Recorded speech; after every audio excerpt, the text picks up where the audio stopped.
갑자기 내게 나타나준 너.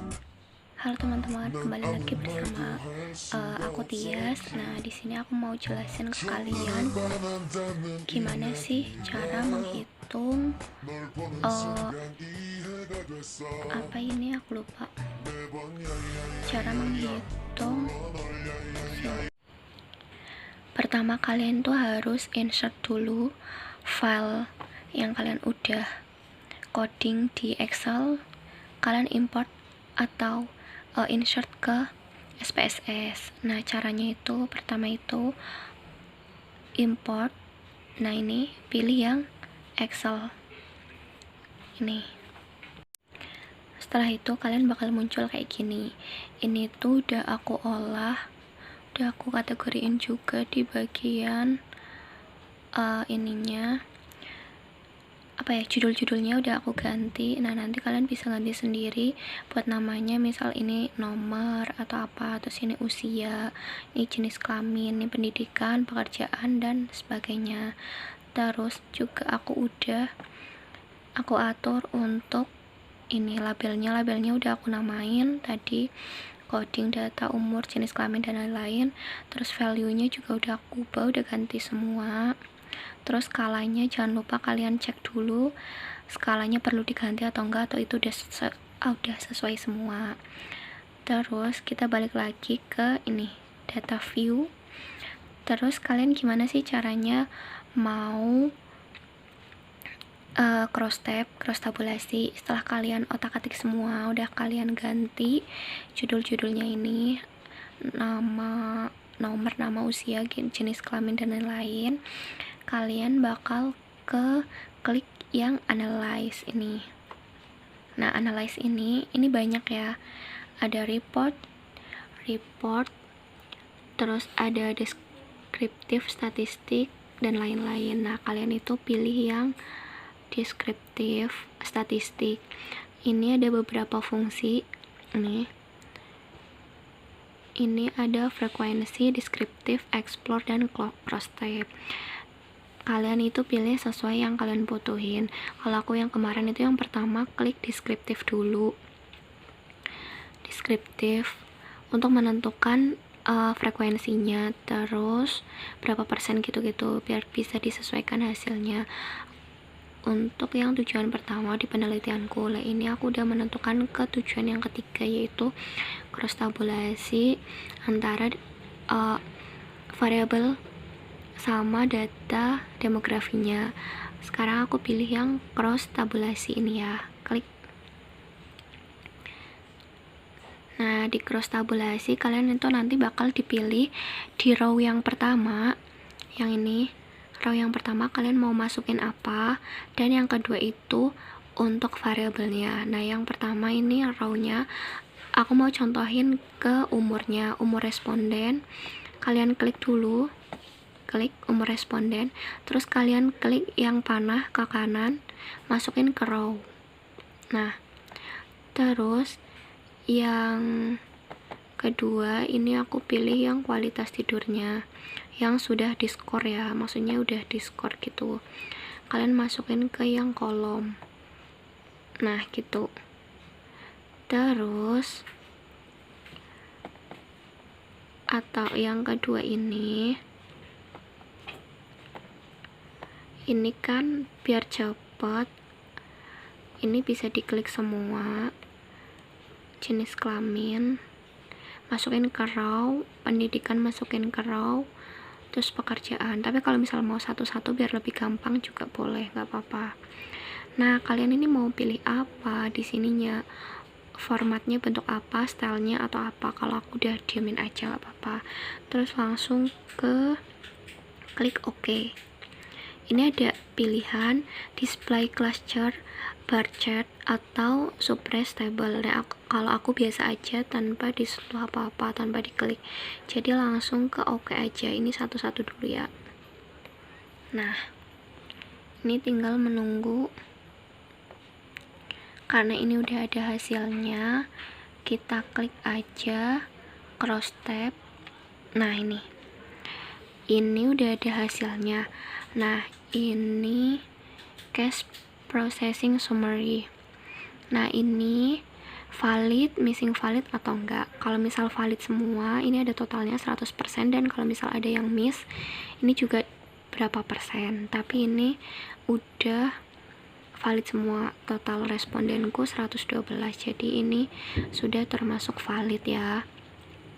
Nah, terus kalian turun ke bawah, ini umur responden dan di cross tabulasi atau tabulasi silangnya dengan apa. Kalau tadi itu kan punyaku skor, total skor atau kualitas tidur yang udah aku skor. Nah, kalian bisa baca di sini. Ini umur respondennya. Ini kalian kan nanti bisa dikategoriin berapa sama berapa. Kalau aku biar gampang karena masih pemula, ini aku manual aja nanti di kategoriinnya. Ini kan ada kualitas tidur baik dan buruk. Nah, ini untuk umur responden 35 tahun yang kualitas tidur baiknya itu 0 dan kualitas tidur buruknya ada 4. Jadi di umur 35 usia yang berumur, untuk responden yang berusia 35 tahun ada 4 dan semuanya mengalami kualitas tidur buruk. Cara bacanya kayak gitu. Terus untuk responden yang umurnya 36 tahun berjumlah 2 orang juga mengalami kualitas tidur buruk. Untuk ini nih contohnya buat yang ke responden nomor 41. Nah, responden yang berusia 41 orang 41 tahun itu ada 4 orang dan semuanya itu mengalami kualitas tidur baik.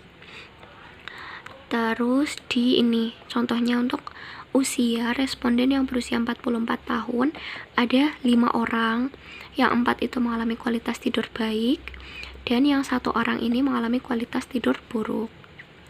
Terus ke bawah lagi, misalnya ini yang berusia 46 tahun itu ada 16 orang kan, totalnya 16 orang kan, ini total.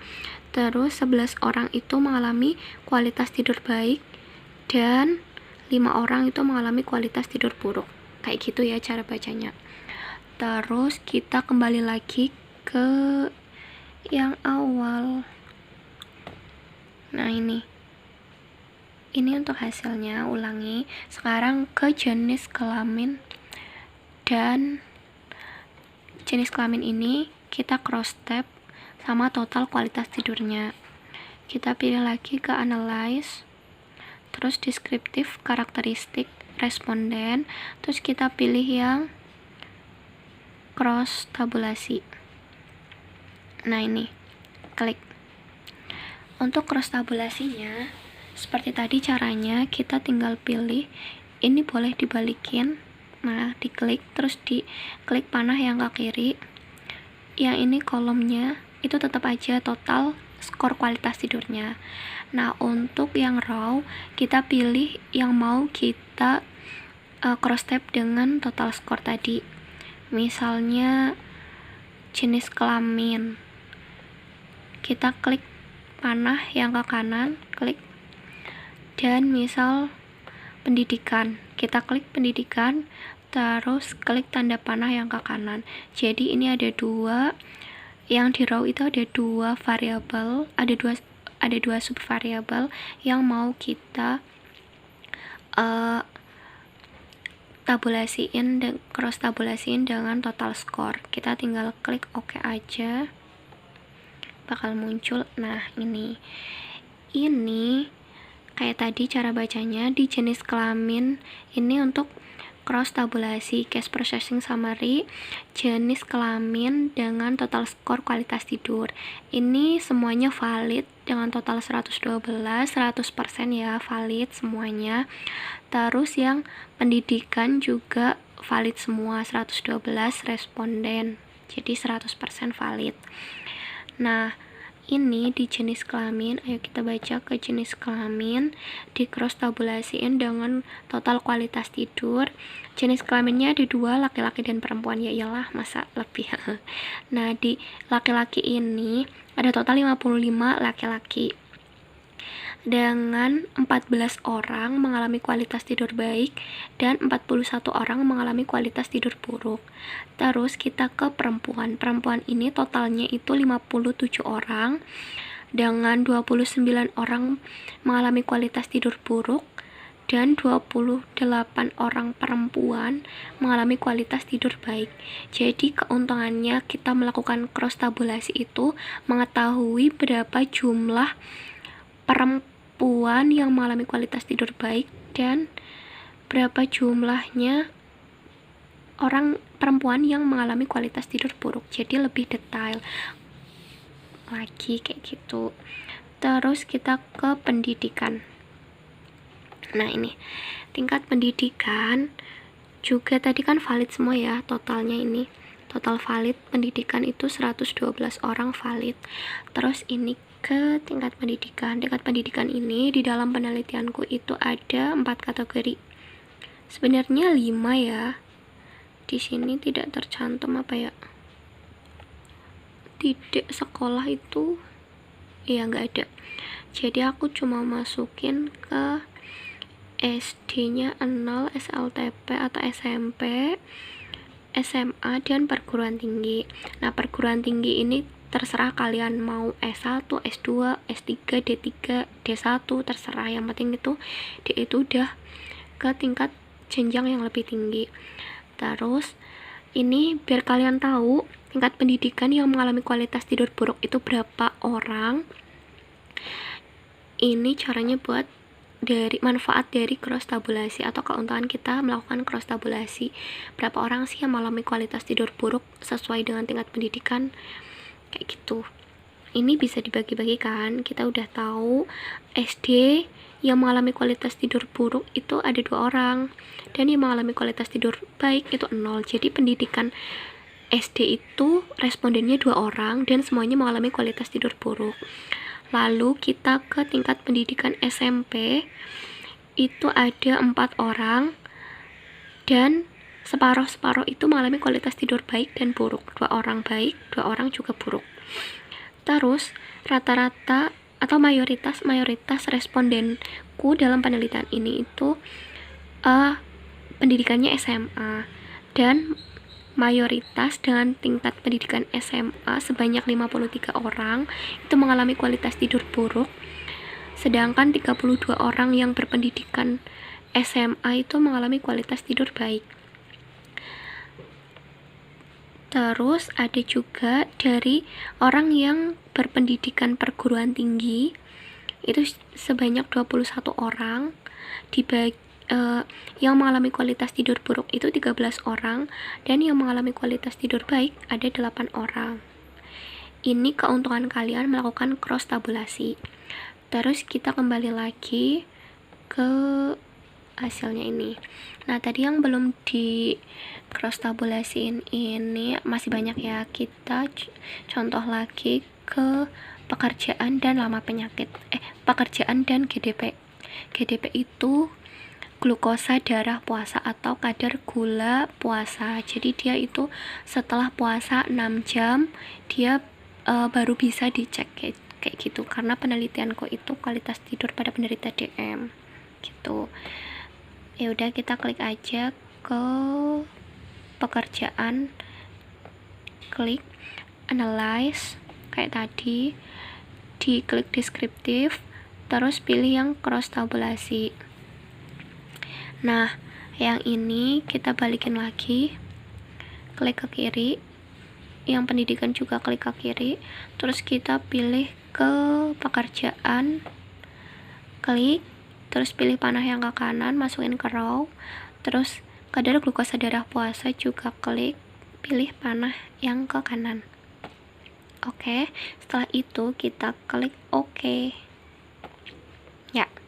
Nah, ini tingkat pekerjaan, kalian fokus ke case processing summary aja, jangan fokus kemana-mana. Ini pekerjaannya totalnya 112, jadi valid semua ya, karena respondenku itu 112. Terus kadar glukosa darah puasanya juga valid semua 112. Ayo kita ke pekerjaan. Nah, ini pekerjaan yang udah di cross tabulasi dengan total skor kualitas tidur. Nah, di sini itu ada 1, 2, 3, 4, 5, 6, 7. 1, 2, 3. Ya, ini ada 7 pekerjaan. Di di subvariabel tentang variabel pekerjaan aku bagi ke 7 pekerjaan. Nah, di sini cara bacanya kayak tadi, yang tidak bekerja itu ada 3 orang dan 2 orang itu mengalami kualitas tidur buruk, sedangkan 1 orang itu mengalami kualitas tidur baik. Kayak gini. Terus mayoritas respondenku itu memiliki pekerjaan wira swasta atau pedagang dengan total 60 orang. Yang mengalami kualitas tidur buruk itu ada 38 orang bekerja sebagai wira swasta, dan 22 orang yang bekerja sebagai wira swasta juga mengalami kualitas tidur baik. Kayak gitu. Ini keuntungan kalian melakukan cross tabulasi, jadi setiap pekerjaan itu ada nilainya siapa aja yang mengalami kualitas tidur baik dan buruk. Lalu kita ke kadar glukosa darah puasa. Nah, di kadar glukosa puasa aku bagi ke 3 kategori, kurang dari 100 mg per dl, 100, terus 100 sampai 200 mg per dl, dan lebih dari 200 mg per dl. Nah, di sini mayoritas respondenku itu memiliki kadar glukosa darah puasa dalam rentang 100 sampai 200 sebanyak 59 orang. Tapi yang mengalami kualitas tidur buruk itu sebanyak 37 responden dengan kadar glukosa darah 100 sampai 200 mg per dl. Terus 22 orang lainnya itu mengalami kualitas tidur baik. Nah, ini cara kalian buat baca hasil cross tabulasinya. Nah, kita balik lagi ke hasil. Di hasil ini, biar kalian bisa menentukan hasilnya itu, pokoknya kalian harus cek variabel view-nya kalian itu udah edit belum di bagian value-nya ini. Kalau kalian masih coding-coding, misal kayak aku 1, 2 ini tuh kan kita cek ya. Nah, value-nya, cara membuat value itu, value 1, angka 1, misal kodenya, labelnya itu untuk laki-laki. Kayak gitu. Jadi nanti di sini tuh akan muncul value-nya kayak gitu. Biar kalian nggak manual. Tuh. Ya, mungkin itu aja yang bisa aku share ke kalian. Cara menentukan cross tabulasi dari hasil penelitian kalian. Nah, jangan lupa kalian juga subscribe, komen, like juga, terus share ke teman-teman kalian, biar aku bakal semangat untuk share cara-cara lain menghitung menggunakan SPSS untuk penelitian kalian. Semangat penelitian. Ya, semoga buat kalian yang lagi skripsian segera lulus, segera wisuda di tahun ini meskipun ada corona. Oke, jangan putus asa. Oke.